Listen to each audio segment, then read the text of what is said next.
Ada sebuah kata-kata bijak yang berbunyi, Anda harus melihat sebuah bangunan untuk memahaminya. Foto tidak bisa menyampaikan pengalaman. Bangunan dari masa silam menjadi saksi bisu perkembangan sebuah peradaban. Ia hadir merintang zaman, bertahan dari banyak gempuran demi sebuah tujuan menceritakan banyak hal untuk generasi setelahnya.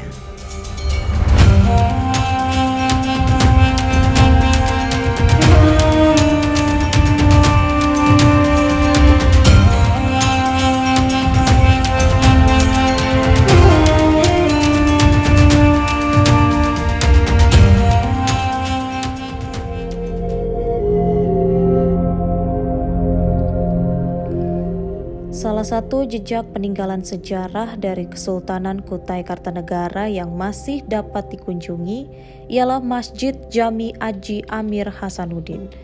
Adanya masjid ini menjadi salah satu bukti penyebaran Islam yang ada di Nusantara bagian timur.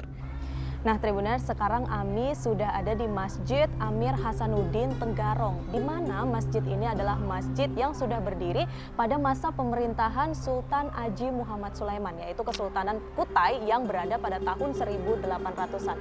Dan yang paling menarik adalah, Tribuners, masjid ini sudah dibangun selama 150 tahun dan masih dipakai untuk sholat tarawih khususnya di bulan Ramadan. Langsung aja kita lihat yuk interior dari masjid ini. Ayo. Masjid Jami Aji Amir Hasanuddin terletak di dalam satu kompleks dengan kedaton Kesultanan Kutai Kartanegara ing Martadipura. Tepatnya berada di persimpangan Jalan Monumen Timur dan Jalan Maijen Sutoyo Tenggarong, Kutai Kartanegara. Mengutip catatan sejarah, berdirinya Masjid Jami Aji Amir Hasanuddin terjadi dalam dua periode.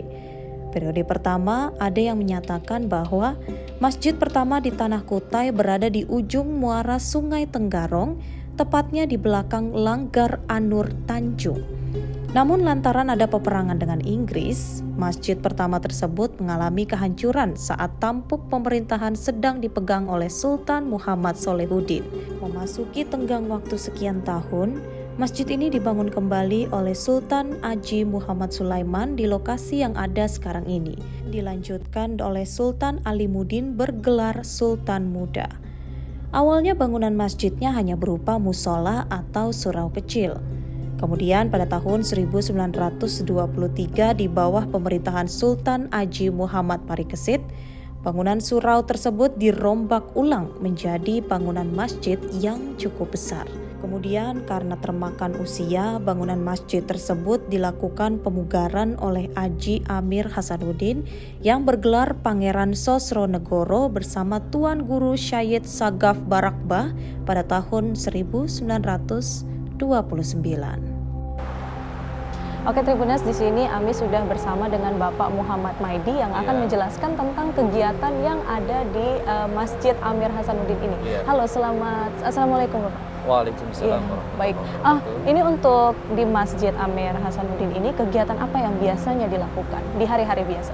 Artinya kalau di dalam kegiatan sehari-hari ini untuk di dalam kepengurusan masjid sendiri untuk sehari-hari ini ya selain daripada hari-hari besar Islam tidak ada ngadakan kecuali di dalam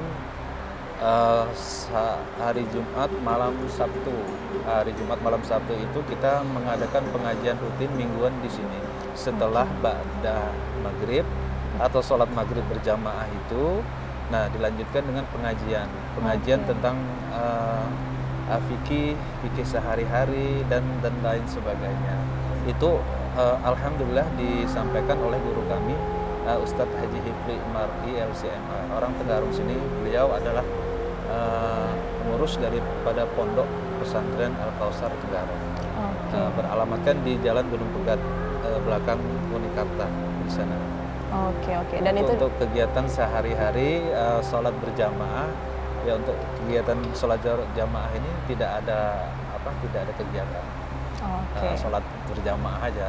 Oke, dan untuk arsitekturnya sendiri nih Bapak, untuk arsitekturnya sendiri mungkin bisa dijelaskan secara ringkas, apalagi menarik ya karena banyak tiang-tiang di sini yang sepertinya juga punya nilai tersendiri nih. Bagaimana tuh? Kalau untuk arsitekturnya ya, kalau arsitekturnya ini saya mendapatkan dari pengurus yang lama itu mendengar arsitekturnya ini mengikuti daripada di Pulau Jawa, masjid pada Pulau Jawa. Kalau untuk maknanya mungkin orang terdahulu mungkin maknanya ya adalah istilahnya, cuma kita kurang terlalu paham lah. Istilahnya misalnya tuh tiang-tiangnya ini ada berjumlah dengan 16 tiang. Oke, 16 tiang. 16 tiang ini kalau di dalam yang riwayat itu kan ada ceritanya untuk pendudusan atau pemandiannya almarhum anaknya raja seperti itu. Cuma saya tidak terlalu mendetail itu. Iya, benar-benar. Cukup sampai di situ aja saya mengertinya. Kalau untuk arsitekturnya, untuk di pemugaran ini, kalau melihat dari sebelah kanan masjid itu, di sana ada dijelaskan tentang pemugaran itu dari tahun 1923. Oke, 1923. Iya, pemugaran. Artinya pemugaran tidak mengubah dari hasil dari awalnya. Hasil dari awalnya pembangunan masjid ini seperti apa gitu kan. Pemugaran lah seperti ini dari tahun 1923 itu sampai masih di dalam kerajaan Empire seperti itu kalau menurut dari saya yang saya dengar. Oke, kita kembali ke bagian aktivitas nih Bapak. Untuk aktivitas di bulan Ramadan sendiri, apakah ada aktivitas khusus atau bagaimana? Kalau aktivitas di bulan Ramadan itu kita rutin setiap setahun sekali mengadakan di dalam bulan suci Ramadan itu salah satunya di sholat tarawih. Sebelum tarawih itu kita mengadakan namanya kultum, kuliah 7 menit. Itu ustadznya berganti-gantian, sehari itu lain, sehari lain, dan lain sebagainya. Terus dilanjutkan dengan sholat tarawih, selesai pulang. Kalau zuhur itu kita mengadakan kuliah zuhur. Kuliah zuhur. Artinya kuliah zuhur itu tidak mesti berapa menit, tergantung dari pentausiahnya, penceramahnya. Artinya sampai seberapa berapa jam dia selesai itu. Nah itu setiap zuhur mengadakan di bulan suci Ramadan itu dimulai dari hari Senin sampai dengan hari Kamis. Hari Jumat itu khotib Jumat kan, Sabtu Minggu libur. Sabtu Minggu libur. Ya. Terus kalau kuliah subuh itu kita biasanya mengadakan 1 minggu sekali aja di subuh minggu. Subuh minggu. Setelah sholat subuh ada kulsurnya. Terus di dalam bulan suci Ramadan juga kita mengadakan buka bersama. Buka bersama itu setiap hari. Jadi ada jamaah mau menyumbang silakan, ada mau dan memberi air, memberi minum, kita sajikan semua untuk jamaah. Dan lagi itu juga kita mengambil uang sholawat dari kita mengambil setiap malam itu kan mengambil kita menjalankan sholawat setiap malam tarawih itu. Nah itu kita potongkan untuk buka bersama. Sekian kita umumkan gitu. Pendapatan sekian, terus kita potong sekian, kita umumkan setiap malam. Pasti selalu diumumkan ya? Iya, pasti selalu diumumkan. Saya juga yang umumkan. Kadang-kadang kalau ada Pak Sekretaris, kita berdua gantian aja. Pak Sekretaris, Pak Edi itu yang ngumumkan. Kadang-kadang beliau amanahkan dengan saya yang ngumumkan. Insya Allah saya siap. Terima kasih Bapak atas informasinya mengenai tempat yang luar biasa ini ya, di tempat peninggalan yang berdiri sudah selama 150 tahun ya, yang pastinya luar biasa banget. Dan pastinya juga tetap harus dijaga estetika dan juga ciri khas dari tempat ini. Semoga nanti untuk bulan Ramadan selanjutnya bakal berjalan lancar apapun kegiatannya. Terima kasih Bapak. Terima kasih. Assalamualaikum. Waalaikumsalam. Konon 16 tiang kayu ulin yang ada di dalam masjid ini digunakan sebagai tiang saka yang hendak digunakan sebagai alat untuk proses ritual adat pemandian menduduskan putra mahkota Aji Panggeuk yang akan naik tahta. Namun sayangnya sebelum ritual pemandian dilakukan, putra mahkota Aji Panggeuk justru meninggal dunia. Selang sekian waktu, kayu ulin tersebut akhirnya digunakan untuk proses peletakan batu pertama pembangunan masjid. Pada 1874 waktu subuh itulah mulai pertama rakyat bergotong royong mendirikan masjid. Pengurus Masjid Jami Aji Amir Hasanuddin yaitu Muhammad Maidi menerangkan bangunan masjid tersebut bentuknya menyerupai masjid yang ada di Demak. Ketika dibangun diarsiteki orang kepercayaan Kesultanan Kutai. Didirikan dengan gaya rumah lokal dan pengaruh budaya Melayu pada 1980.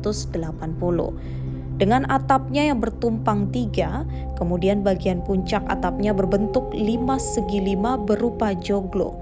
Struktur bangunan utamanya mayoritas berbahan ulin, komoditas khas hutan Kalimantan yang terkenal dengan kekokohannya. Bangunan menara yang masih tampak berdiri kokoh terbangun di samping masjid dengan desain simpel. Tak lupa tempat wudhu yang juga dibuat dengan atap limas bertumpang dua yang terlihat menyatu dengan bangunan masjid. Masjid Jami Aji Amir Hasanuddin memiliki luas area bangunan 50 x 50 meter persegi dengan kapasitas dapat menampung sekitar 1.000 jemaah. Sementara jika menghitung luas sampai di halaman depan masjid bisa menampung sekitar 1.600 jemaah. Dari pintu masuk sebanyak 19 buah pintu dengan tinggi sekitar 2,5 meter berwarna krem yang khas. Kemudian 16 tiang utama penyangga langit-langit yang terbuat dari ulin. Dibangun berjajar dengan dasar keramik klasik berwarna khas. Adapun dinding luarnya berlapis cat putih yang tiap tepinya diberi aksen hijau tua.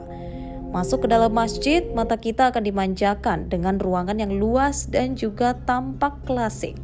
Lengkap dengan beberapa bagian bangunan masjid yang masih asli seperti mihrab, mimbar, dan juga tiang soko gurunya. Meski usia bangunannya sudah memasuki 1,5 abad atau hampir 150 tahun, masjid tersebut masih menjadi sentra kegiatan ibadah dan juga keagamaan warga setempat. Terlebih, konstruksi dari bangunan masjid tersebut masih relevan dengan gaya arsitektur yang khas.